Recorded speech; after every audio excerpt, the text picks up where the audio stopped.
Uva. Hoje tem café? Tem? Tem. Você quer uva? Não, tem café. Café? Mas você não pode tomar café. Ele pode. Não pode. Deixa eu tomar pouquinho. Ah, Deixa. é? Deixa eu tomar tomar um pouquinho café? Eu deixo um pouquinho. Pode? Só um pouquinho? Não pode. Só?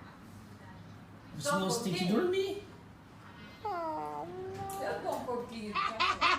Coronavirus! Coronavirus! Shit is real! Shit is getting real! Shit is real! Coronavirus! Fala galerinha, vocês estão bem? Então, eu tô aqui, lutando pra controlar a saudade que sinto da minha rotina e de vocês. Como bom taurino que sou, tá complicado, mas acredito que vou sobreviver. Então, descobri um ótimo programa de edição, graças até a um ex-aluno. Só que meus vizinhos não estão colaborando muito durante o dia, não deu pra gravar. As lives por aqui estão fazendo muito sucesso. Tô gravando esse áudio tarde da noite, quase madrugada, acreditem. Por isso eu não consegui gravar vídeo, tá? Fiz até um teste aqui, mas a noite fica horrível, vai ter que ser por áudio mesmo. Prometo preparar material em vídeo assim que der, beleza? Mas então, bora pra aula de hoje? Como prometido, vamos tratar da introdução de um texto dissertativo argumentativo. Aí, antes de começar, é importante explicar que vamos tratar de conceitos, estrutura, dicas e métodos. E você que é meu aluno, não pense que vai ser repetitivo. Estou aproveitando esse tempo para poder revisar meu programa e acabei descobrindo um material que apresenta mais métodos de construção, além dos 5 que já apresentei em sala. Para quem não é meu aluno, ou melhor, para os meus alunos virtuais, uma explicação. Métodos de construção não são fórmulas mágicas, matemáticas, são orientações baseadas em percursos assertivos de construção. É importante que você conheça todos, mas não precisa dominar todos. Identifique quais são os métodos que você tem mais a ver com você, que você consegue aplicar o seu conhecimento de mundo e os desenvolva, aprimore, ok? Agora sim a gente vai para a aula. Sejamos sinceros, escrever não é uma tarefa muito fácil porque envolve organização. Vocês viram um vídeo que expliquei sobre como organizar a pré-produção de um texto? Se não, corre pra lá para depois voltar para isso daqui. Muitos alunos me dizem que a maior dificuldade está no ato de começar. Enfatizo que o início de uma redação não é a introdução, mas sim o processo de pré-escrita. Não adianta iniciar já utilizando a folha de rascunho, acreditando que o primeiro passo é a introdução, porque as coisas não vão fluir. Agora que a gente já entendeu isso, não vamos com enrolação, bora pra aula. Uma introdução, como o nome mesmo já diz, é a parte de um texto que vai introduzir o assunto a ser tratado. Você deve estar se perguntando aí, nossa, só isso, que fácil. Calma aí, filho. Para cada tipo de texto, para cada situação, existe uma forma de introduzir. Focaremos aqui na introdução do texto dissertativo argumentativo. Para construir uma introdução do gênero em questão, pense, você deve contextualizar o leitor sobre qual ponto ou tese será apresentado, trazer alguma informação relevante para que gere certo valor informativo ao leitor, demonstrando o seu conhecimento de mundo, óbvio, e instigar o leitor para que ele sinta interesse em ler o texto até o final, ser breve, afinal é uma chamada, não um texto propriamente dito. Entendendo isso, bora para os métodos. Insisto em repetir que são estratégias, ok? Analise quais você conseguirá executar com presteza, levando em consideração sua capacidade discursiva e seu conhecimento de mundo. O primeiro método que trabalharemos é a construção por alusão histórica. Introduzir o texto por alusão histórica consiste em recortar um fato histórico para explicar, exemplificar algo do presente, e tal ligação deve evidenciar se ocorre permanência ou não de determinada situação. Isso deve servir como base para sua argumentação. Este método permite que o autor, no caso você, apresente conhecimento de mundo histórico. Exemplo: no Brasil, o início do processo de educação de surdos remonta ao Segundo Reinado. No entanto, esse ato não se configurou como inclusivo, já que caracterizou-se pelo estabelecimento de uma apartheid educacional, ou seja, uma escola exclusiva para tal público, segregando-os dos demais que seriam considerados normais pela população. Nesse trecho, galera, podemos destacar um recorte direto, que foi sobre a história da educação brasileira, baseando-se no princípio da segregação. Mas o diferencial está na intertextualidade, quando o autor cita o apartheid, fator histórico de segregação que não tem relação direta com a educação. Isso pode ser feito? Pode, mas não esqueçam de utilizar as aspas. Agora, bora para outro exemplo. O período colonial do Brasil, ao longo dos séculos XVI e XIX, foi marcado pela tentativa de converter os índios ao catolicismo em função do pensamento português de soberania. Embora date de séculos atrás, a intolerância religiosa no país, em pleno século XXI, sugere as mesmas conotações de sua origem, imposições de dogmas e violência.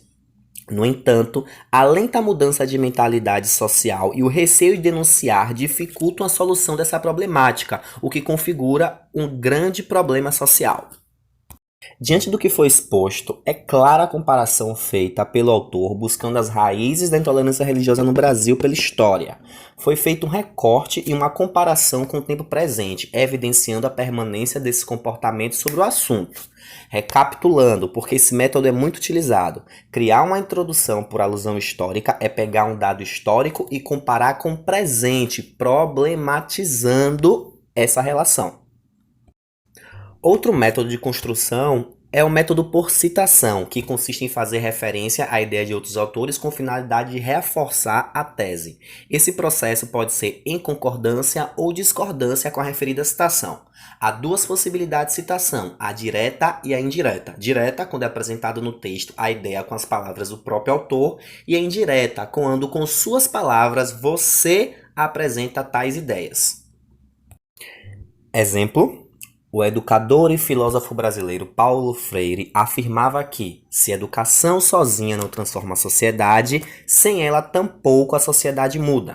Analisando o pensamento e relacionando-o com a realidade da educação no Brasil, percebe-se a necessidade de um olhar mais atento para o aprimoramento do sistema de ensino, considerando sua importância para a promoção de uma sociedade mais crítica e reflexiva, que, consequentemente, tende a ser mais justa, igualitária e humanizada. Podemos notar o uso da citação direta. Observem também o uso das aspas, é importante, já que o discurso não é seu. Perceba também que, assim como na alusão histórica, houve uma comparação com o tempo presente, adiantando a pergunta: isso é regra, professor? Sim, é regra, e você que lute. Mas não é difícil fazer isso. Se diante da tese você lembrou de tal citação, basta apresentar o link que foi feito com clareza. Agora, para a citação indireta, vamos utilizar o mesmo exemplo. Quero chamar a atenção para um princípio. De acordo com Paulo Freire, educador e filósofo, o futuro da sociedade depende da educação. Analisando o pensamento e relacionando-o à realidade da educação no Brasil, percebe-se a necessidade de um olhar mais atento para o aprimoramento do sistema de ensino, considerando sua importância para a promoção da sociedade mais crítica e reflexiva, que, consequentemente, tende a ser mais justa, igualitária e humanizada. Propositalmente, utilizei o mesmo exemplo para mostrar que, caso você não lembre exatamente das palavras, você pode apresentar ideias, sua compreensão sobre tal citação. Houve mudança no sentido? Ficou confuso? Não, apenas a construção foi modificada. Agora vamos tratar da exemplificação, que consiste no uso de dados midiáticos, estatísticos ou legislacionais como instrumento de problematização. Para este método é importante dar foco nas referências, ok? Exemplo: segundo a Constituição Federal de 1988, no seu artigo 196, é dever do Estado garantir o acesso à saúde, bem como é responsável pelas medidas públicas para zelar pelo bem-estar físico de todos os cidadãos brasileiros. Assim, faz-se necessário que o poder público atente-se para o sedentarismo enquanto situação que põe em risco a saúde de milhares de cidadãos do país. Fica evidente a utilização de um dado legislacional. Nesse trecho, o autor referenciou também o artigo em questão, a parte. Caso você não lembre, não tem importância, desde que cite de forma clara a referência de onde tal dado foi tirado. Perceba, o dado foi utilizado como instrumento de questionamento, mas podemos utilizar também os dados com a intenção de concordância para enfatizar a tese. Uma dica: Na ausência de dados, é válido usar os que são apresentados nos textos motivadores, desde que exista uma reescrita e faça a devida referência. Mas atenção, estou falando de dados midiáticos e estatísticos, ok? Uma reflexão deve ser feita. Fazer uso das ideias de outro autor sem devida referência é plágio, e caso você utilize as ideias do autor, dos textos motivadores, fazendo até mesmo a referência da forma correta, os trechos desse recorte serão desconsiderados e você poderá ter problema de coerência, afinal perderá parte da articulação construída. Agora vamos falar sobre outro método de construção, a construção por narração. Este é muito simples, narrar um acontecimento que represente a problematização. Mas atenção, deve ser uma narração simples, com frases curtas, e tal recorte pode ser baseado em fatos reais ou não. Agora vamos para o exemplo. Sentar uma frigideira com óleo quente foi o castigo imposto para Adão, de 1 ano e meio, pelo pai alcoólatra. Temendo ser preso, ele levou a criança ao hospital uma semana depois. A mulher, também vítima de espancamentos, o denunciou à polícia. O agressor fugiu. Tal narrativa faz parte da pauta de programas sensacionalistas que nada colaboram para a erradicação da conduta, utilizando sempre a justificativa de acesso à informação para disfarçar o sensacionalismo exacerbado. O trecho foi desenvolvido sem apresentar indícios de que a narração é verídica. Percebam que após a narração houve a problematização. Posso gravar um vídeo falando um pouco mais sobre esse método, até porque ele não consegue ser aplicado para todas as áreas do conhecimento, tá? Comentem aqui embaixo se vocês realmente querem esse vídeo. O próximo método de construção é por definição. Como o próprio verbete indica, é necessário definir. E podemos definir algo de diversas formas, utilizando conceitos de dicionário, definição histórica, definição teórica e definição própria. Atenção para o termo definição própria, que significa definir algo a partir de sua visão de mundo, suas experiências e por questões que são instituídas dentro da própria sociedade. Exemplo: define-se como sedentário o indivíduo que não pratica atividades físicas no seu cotidiano.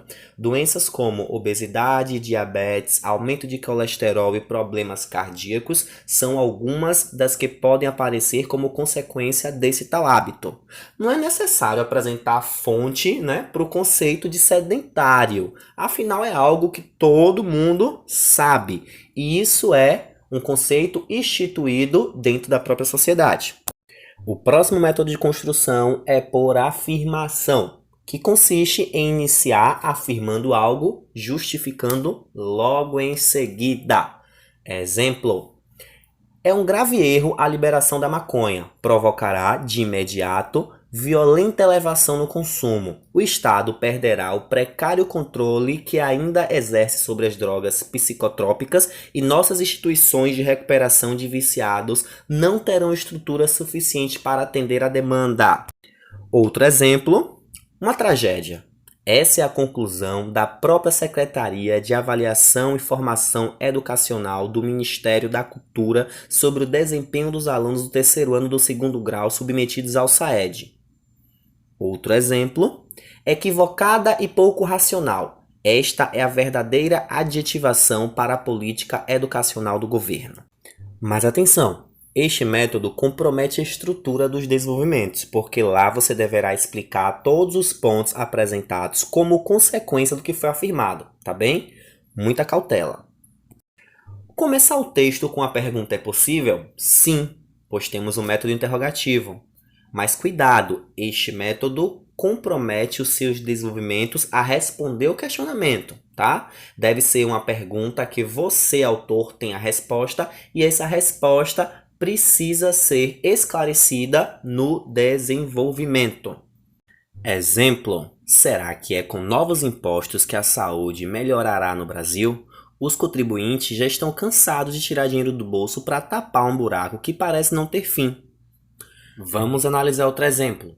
De um lado, professores mal pagos, desestimulados, esquecidos pelo governo. De outro, gastos excessivos com computadores, antenas parabólicas e aparelhos de videocassete. Qual é o problema que a educação brasileira enfrenta neste século XXI? Perceba que a contextualização da pergunta foi construída com base na oposição de ideias, para embasar o tal questionamento.